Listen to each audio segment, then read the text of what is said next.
Next passage, this is also from your previous year. ये आपके सारे मैंने प्रीवियस ईयर क्वेश्चंस ही लिए हैं, खुद से कुछ नया नहीं बनाया है।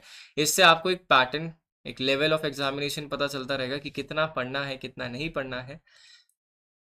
इसमें हम पैसेज वाले क्रोनोलॉजी फॉलो करते हैं, पहले पैसेज पढ़ते हैं उसके बाद क्वेश्चन पे अटेम्प्ट करेंगे। पहले एक पैसेज किसके बारे में थोड़ा वो समझ लेते हैं। There is a common thread running through unravellings of Indian statistical system से रिलेटेड है। A modern economy with sound institution is characterised by timely dissemination of credible data. Dissemination का क्या मतलब होता है कि आपको नॉलेज फैलानी होती है, कि स्प्रेडिंग ऑफ नॉलेज, ठीक है, स्प्रेडिंग ऑफ नॉलेज बोलते हैं। डिससेमिनेशन का मतलब स्प्रेड करना ही होता है एक तरीके से। A long-term policy need an empirical basis and issues of veracity. Veracity का मतलब होता है accuracy. अगर आपकी थोड़ी vocabulary अच्छी है तो you will obviously will have a benefit or a added advantage over others. An accuracy of data will influence investment decisions. आपकी अगर इकोनॉमी में अगर आपके पास जो डेटा प्रोवाइड कर रहे हो उसकी वजह से बाहर के जो फॉरेन इन्वेस्टर्स है वो आपकी कंट्री में इन्वेस्ट करना चाहेंगे, बिकॉज व्हेन दे थिंक कि there is an opportunity, there is an prospect of growth, तो वहाँ पे इन्वेस्टमेंट डिसीजन इन्फ्लुएंस होता है। In a country with large population of youth, data on national development especially in core sectors like agriculture, industry, health, education and employment will be critical. तो हमारे जहाँ हमारी Indian population की बात करें तो सबसे ज़्यादा पॉपुलेशन यूथ की इंडिया में। National development specially core sectors की बात करें, agriculture, industry, health, education and development का जो डेटा होना चाहिए that should be accurate and that is very critical. Here come the rules of national statistical commission, a body created to establish standard. तो ये एक बॉडी क्रिएट करी गई है जो एस्टैब्लिश करती है standard. Questioning the data veracity is a global phenomenon. जो भी क्वेश्चन, जैसे हमने बोला कि इसका मतलब होता है एक्यूरेसी, तो डेटा की एक्यूरेसी को क्वेश्चन करना एक ग्लोबल फिनोमिनन है। The official narrative is always questioned by the people on the other side of fence. Let's suppose India अगर कभी भी कुछ डेटा निकालता है, as you know, the other countries will always question. There are some countries who will accept the data that the way it is. There are some countries who will be like they have maligned the data, they have inflated the data, they have inflated the numbers, right? Dissemination of economic data is essential to reach out to the public who live their reality. Lack of data, अगर data नहीं होगा तो इससे काफ़ी impact पड़ जाएगा quality of national policies पे, because आपके पास डेटा नहीं है कि आपके एजुकेशन में कितने स्टूडेंट्स एनरोल हो रहे हैं हर साल इन अंडर ग्रेजुएशन, राइट? तो आपको कितनी यूनिवर्सिटी के लिए फंड सैंक्शन करना है, कितनी यूनिवर्सिटीज़ लेके आनी है, कितनी अडेप्टेशंस करनी है, क्या क्या रूल्स और मॉडरेशन चाहिए। तो लैक ऑफ डेटा की वजह से काफ़ी इम्पैक्ट पड़ता है नेशनल पॉलिसी पे। इंडिया को स्टार्ट करनी चाहिए strengthening institution such as central statistical commission. This institution must be granted autonomy. Autonomy का मतलब है कि उनके पास अपने खुद रूल्स बनाने, नियम बनाने, सिलेक्शन प्रोसीजर सब कुछ करने के खुद एक अथॉरिटी होनी चाहिए। कोई और बॉडी उन पे इम्पोज ना करे अथॉरिटी की आपने ये डिसीजन क्यों लिया। And insulated from external interference, मतलब दूसरी कोई गवर्निंग बॉडी उनको तंग ना करे बार बार कि ये चीज़ आपने गलत कर दी, वो चीज़ आपने गलत कर दी। जो उनको लगता है if you hire the best people, whatever the decision that they will make will be the right decision and no one should interfere. Okay, enhance operational autonomy will make their work credible. अगर जैसी उनको autonomy मिल जाएगी there won't be any governmental pressure, क्योंकि government change होती रहती है, कोई गवर्नमेंट प्रेशर नहीं होगा। So they will be working in their own way with their methods, they will be okay to criticise any government action. So ये सब possible हो सकता है। An indicator of operational autonomy is their ability to stick to a dissemination calendar regardless of what the data indicates. तो उसके बाद अगर आपके पास एक ऑपरेशनल ऑटोनॉमी आ जाएगी तो जो भी उनके टारगेट्स है वो उसके ऊपर ही अपने अचीवमेंट की तरफ चलेंगे, कोई इंटरफेरेंस नहीं होगी, कोई परेशानी नहीं करेगा। तो this passage talks about data autonomy and most importantly that having a central vigilance commission on data, right? So that is हमारा नेशनल स्टैटिस्टिकल कमीशन होना चाहिए जिनको ऑटोनॉमी प्रोवाइड करना बहुत जरूरी है। अब इसके बाद क्वेश्चन की तरफ चलते हैं। पहला क्वेश्चन क्या है? What is important for a modern economy? A common thread, डिससेमिनेशन of credible data, अनरावलिंग of statistical system, selective distribution of data. नहीं, सिलेक्टिव नहीं होना चाहिए, डिससेमिनेशन होना चाहिए, मतलब स्प्रेड करना चाहिए। हमारा जो क्रेडिबल डेटा है उसको स्प्रेड करना जरूरी है, तो ये इंपॉर्टेंट है for modern economy. Okay, now the next question, investment decisions are impacted by, हमारे जो इन्वेस्टमेंट डिसीजंस है वो किससे इम्पैक्टेड होते हैं? यूथ पॉपुलेशन से? नहीं, बाहर की कंट्रीज इंडिया में इसलिए नहीं इन्वेस्ट कर रही कि इंडिया में यूथ बहुत है, ऐसे तो सारी की सारी कंट्रीज को यही इन्वेस्ट कर लेना चाहिए। नेशनल डेवलपमेंट हो सकता है, जरूरी नहीं है। Issues of data veracity, establishment of national institutions. ना अगर हम देखें इन द पैसेज, हमारे लिए पैसेज में क्या आंसर दे रखा है?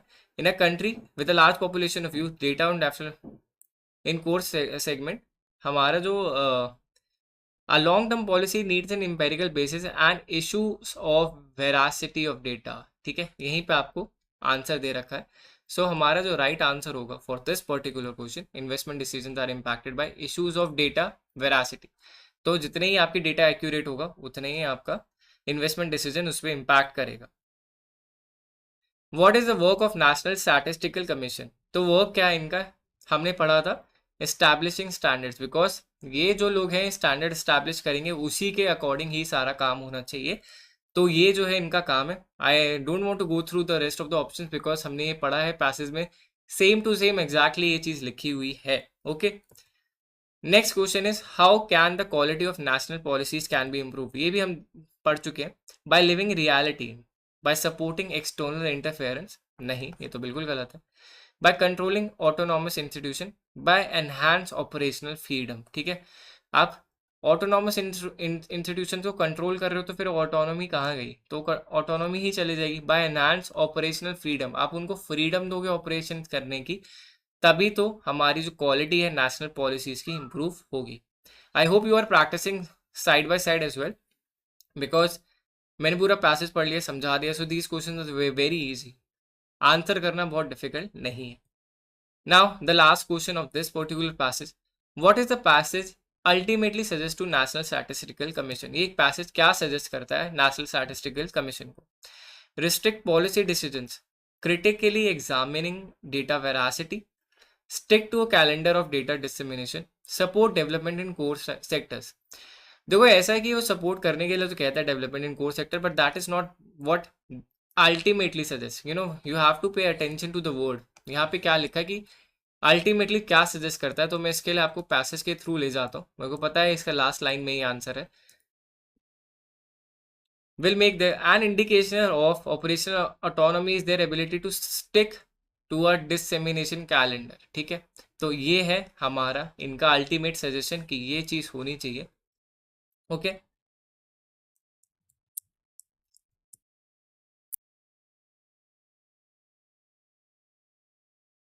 what is the passage ultimately suggests to National Statistical Commission is to critically examine data veracity? No. Stick to a calendar of data dissemination, आपने एक कैलेंडर को बना रखा है कि मेरे को इस ईयर तक मेरे को डेटा डिसमिनेट करना, डेटा पहुंचाना है। आप डेटा वेरासिटी करनी है, वो तो ऑब्वियसली आप स्ट्रॉन्ग इंस्टीट्यूशन रखोगे तो डेटा एक्यूरेसी मेंटेन हो जाएगी। बट अल्टीमेटली अगर आप टाइमली उनको डिप्लॉय नहीं करोगे, आपकी जो इन्फॉर्मेशन जो आपने एक्यूमुलेट करी है वो जाती नहीं है, वो पहुंचती नहीं है to the end users, to the end investors, तो फिर फायदा क्या? फायदा तो तभी होगा ना जब ओवरऑल प्रोग्रेस हो। जो इन्वेस्टमेंट डिसीजन है, जो जिन जिन सेक्टर्स और जिन जिन पार्टीज के लिए for national decision, for national policies, जिनके लिए भी ये डिसीजन इंपॉर्टेंट है, वहां पे ये इंफॉर्मेशन पहुंचनी जरूरी है। तो वही पैसेज अल्टीमेटली सजेस्ट करता है नेशनल स्टैटिस्टिकल कमीशन को। Right, now moving to the last passage for the video. ये भी आपका जो पैसेज है ये आ चुका है अक्टूबर 2020 के एग्जामिनेशन में। ओके, एंड इसको हम रीड करते हैं या फिर हम क्वेश्चंस, और देखो मैंने आपको दोनों तरीके बता दिए, राइट, कि you can go through the questions first and then read the passage. वो भी पॉसिबल है in short passage, because paper one में आपके शॉर्ट पैसेजेस ही आते हैं, तो आप वैसे भी कर सकते हो। आपको लाइंस में ही आंसर मिल जाता है, as we have been through. अभी हमने देखा काफ़ी सारे लाइंस में आंसर मिल जाते हैं, बट मेरा आपको एक काम भी है कि आपको मैं समझा दूँ, एक अंडरस्टैंडिंग डेवलप कर दूँ for that particular passage. So this talks about geography. Geography seeks to understand the physical and human organization of the surface of the earth. So we are talking about geography of the earth. In the field of geography, interrelated themes are frequently seen. So we are talking about some geographical themes which are frequently seen, which are scale, pattern and process. Scale, pattern and process, जिसको अभी further define करें.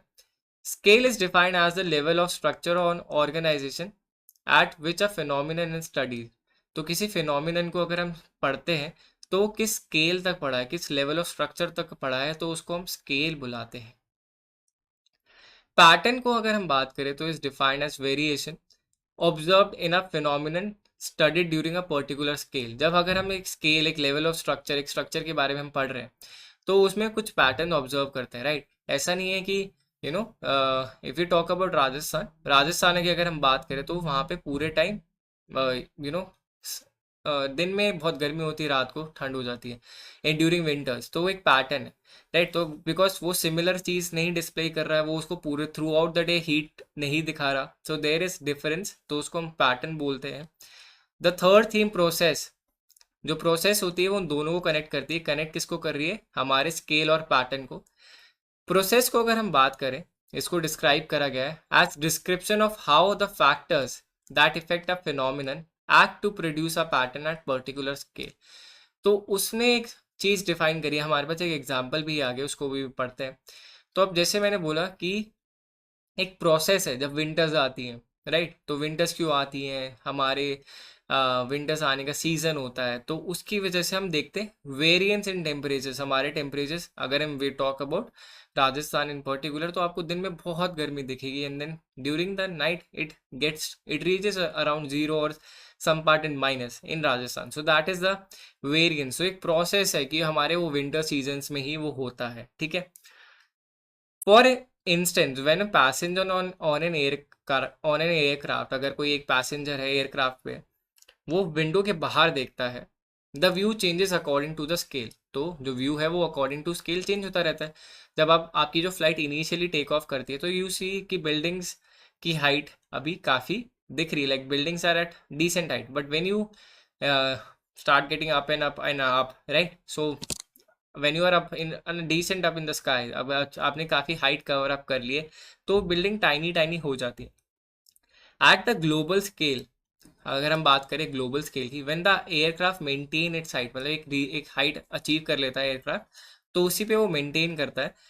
ही can see the chunks of clouds in all their pattern, the sun और the moon as per the time. तो अगर हम if if any one of you have been to the air travel, तो आपने देखा होगा जब आप एक अच्छी हाइट पे चले जाते हो तो वहां से आपको क्लाउड्स अच्छे दिख रहे होते हैं, सन और मून दिख रहा होता है, फिर काफ़ी बड़े चंक्स, राइट. अगर जो आप वो ग्राउंड से दिखता है उससे काफ़ी बेटर दिखता है वहाँ से. Okay. When the aircraft loses a little height, वह उस मेंटेन हाइट से नीचे आ जाता है, पैसेंजर जो है वहाँ से लैंड देख सकते हैं, water masses in their different colours and the shape of land masses. आपने ऊपर से देखा होगा जब वो थोड़ा नीचे आ रही होती है, जब उसको फ्लाइट को लैंड करना होता है, तो उससे पहले वो धीरे धीरे धीरे धीरे डिसेंड होती रहती है. तो वहां से आप देखते हो ऊपर से लैंड मास दिखता है, काफ़ी ग्रेजी, काफ़ी ग्रीन लैंड मास दिख रहा होता है, वाटर बॉडीज भी दिख रही होती हैं, तो वो उसके बारे में बात कर रहा है. At the continental scale, the passenger can see the shape of the land features and how they are distributed. आप देख सकते हो कि काफ़ी सारे लैंड पे ना ऐसे मार्क्स बने होते हैं. अगर आप ऊपर से देखते हो ये green green green green area है, मार्क्स बने होते हैं. फिर कहीं से रिवर फ्लो हो रही है, तो वो सब दिखने लग जाता है आफ्टर अ वाइट, कि कहाँ पे? कॉन्टिनेंटल स्केल पे. The pattern emerges as the variation of land and water are proportion of each, ठीक है. Looking carefully, passenger can note how each land mass aligns with the other and how each mountain bear the sign of the process through which it emerged.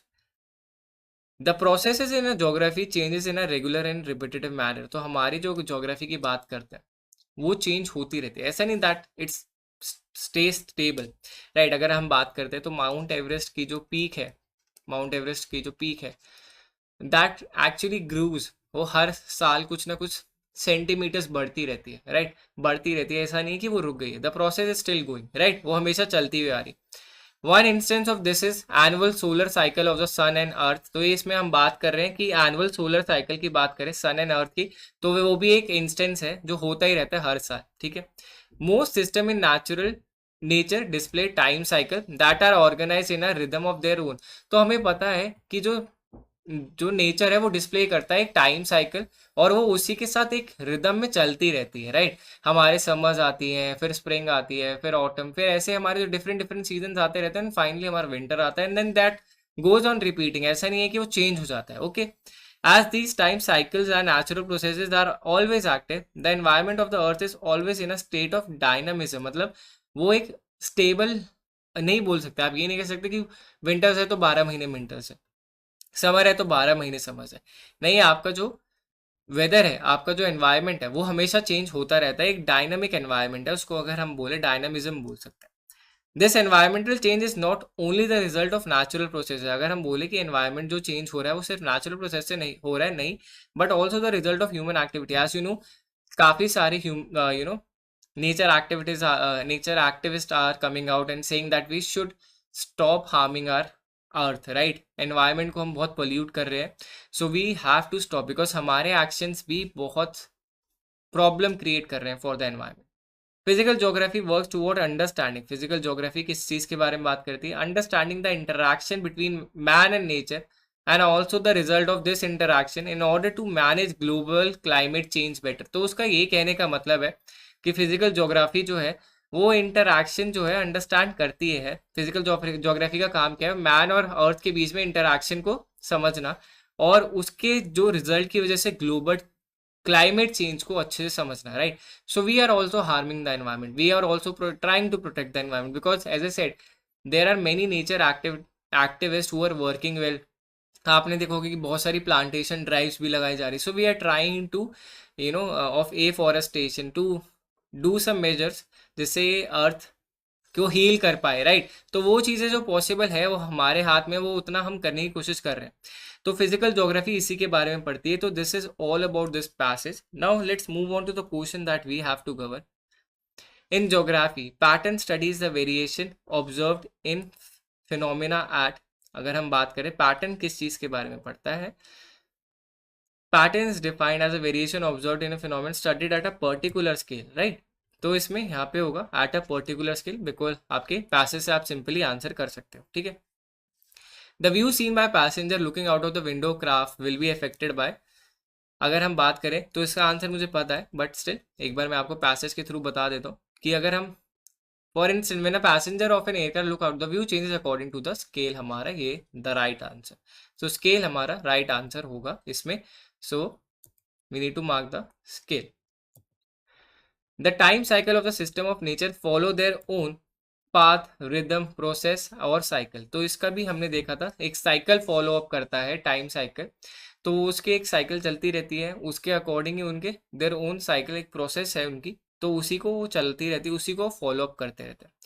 Physical geography जो हमने towards the end पढ़ा, studies the result of interaction between man and nature in order to understand global climate change, study the impact of man activities on nature. नहीं, address the issue of global climate change, नहीं, इससे आप address नहीं कर रहे, इससे आप understand कर रहे हो ग्लोबल क्लाइमेट चेंज को और बेटर, कि हाँ कितना इंटरैक्शन की वजह से क्या क्या चीज़ें नहीं हुई हैं, ठीक है। मैन एंड एलिमेंट कॉन्फ्लिक्ट नहीं, ये सही आंसर नहीं है। Last question, the alignment of land mass with other elements can be seen by passenger और on a flight on a, तो this talks about a scale. ये भी हमने पढ़ा इन द पैसेज, एक बार इसको पढ़ लेते हैं। यहाँ पे एट कॉन्टिनेंटल स्केल, ठीक है, ये है हमारा द राइट आंसर कि eight the continental scale the alignment of land mass with other elements can be seen by passenger on a flight on a continental scale. So these were the 20 questions हमने आज class में cover up करें, right? So thank you all. Now I have to make an important announcement because that is very important. Now as you see, मैंने आपको एक reading comprehension के 4 questions कराए, क्या क्या इंपॉर्टेंट है आपने खुद से नोट करा, आपने अपना कमेंट भी नोट डाउन कर लिया होगा for sure. Now I want you to guys to make sure that you enhance your preparation. आपको अपनी प्रिपरेशन एनहांस करनी ज़रूरी है, बूस्ट करने की ज़रूरी है। और उस ज़रूरत को आप कैसे इंप्रूव कर सकते हो? आप इंप्रूव कर सकते हो by getting our essential UGC NET essential cream your free e book. आप फ्री में एक ई बुक ले सकते हो, आपकी प्रॉपरली आपका जो पूरा का पूरा जो रीडिंग कॉम्प्रिहेंशन है from the basic from the scratch Everything has been covered in this ebook. What you have to do is basically drop a message on this particular number. WhatsApp करना है आपको 9873907600, right?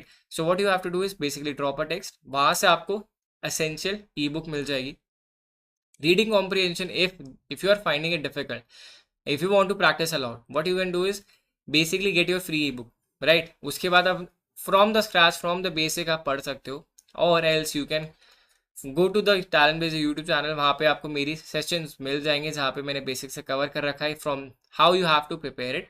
सो भूलना मत, ebook free में claim कर सकते हो, खुद के लिए भी क्लेम कर सकते हो, अपने फ्रेंड्स को भी बोल सकते हो, right? You have to tell them about this as well. So this is a limited time offer. Make sure that you definitely get this one, right? And do share this with your friends as well. Now, thank you all for joining this video. I hope you like the session. As we are bringing you 20 previous year questions, that takes a lot of time and effort from our end. And what I want in return is like the video, share the video with your friends, and subscribe to the channel. That is very important to subscribe, to make sure that whenever I come with a new video, you are able to watch it. So you have to hit the bell icon as well. Mention होगा, bell icon दबा देना जरूर. Like करना video को ज़रूर है वो भी, because I want to make sure that you are marking your attendance कि आप आए थे, आपने वीडियो देखी. और एक और बात जो बहुत इंपॉर्टेंट है, आपको कमेंट करना है आपका score, right? How much did you score out of 20? आपके आउट ऑफ 20 कितने क्वेश्चन सही हुए, मेरे को देखना है कितना आप स्कोर कर रहे हो. If you are scoring above 16, that is a good score, like 80% अगर आप स्कोर कर रहे हो. But I want this 16 to turn into 20 out of 20, like 100%, because this is a unit where you can achieve 100%, right? Easily, right? अगर आप उस score उससे below है, अगर if you are falling into category below 16, you need to watch my previous video where I have covered the sessions on how you have to approach reading comprehension, और उसके बाद आपका स्कोर drastically improve होगा. Now if you want to practice a lot more, if you want to make sure that your practice is at up to that level where you can see that I am making progress in not this unit but all the units, what you have to do is download the Talent Blazer app from the Play Store. The link for the same will be mentioned in the description below. Description में link mention होगी, वहाँ से आप play store से free में app download कर सकते हो. फ्री है, चार्जेस नहीं है. आपको क्या मिलेगा? मॉक टेस्ट मिल जाएंगे, mock test previous year questions मिल जाएंगे बहुत सारे. मेरे जैसे मैंने अभी कुछ पैसेजेस कराए, ऐसे बहुत सारे पैसेजेस मिल जाएंगे. अटेम्प्ट करो. अटेम्प्ट करने के बाद ऐसा नहीं है कि simply you will get the right answer, but you will get a detailed answer of why did you why should you pick this option, why is this the right answer, and make the most sense. तो आपको पूरी detailing मिलेगी and you will get a detailed assessment of how you are performing. So that is why this is an advanced way of assessing yourself. So that you have to download the Talent Blazer app from the Play Store. The link for the same will be mentioned in the description below. Free में है, खुद download करना, दोस्तों के साथ भी share करना, और वीडियो को शेयर करना मत भूलना. लाइक करना भी ज़रूरी है to make sure that I get to know that you are watching, you are liking the content, और कमेंट करना स्कोर अपना definitely, so that we could know that how much you are progressing and how much we have to prepare ourselves and boost ourselves, so that you can develop more and better score and grades. Okay, so thank you all for joining. I hope you like this session, and make sure that you subscribe to the video and hit the bell icon, so whenever I come with the next video you are aware about that one. Okay, so I'll meet you in the next session.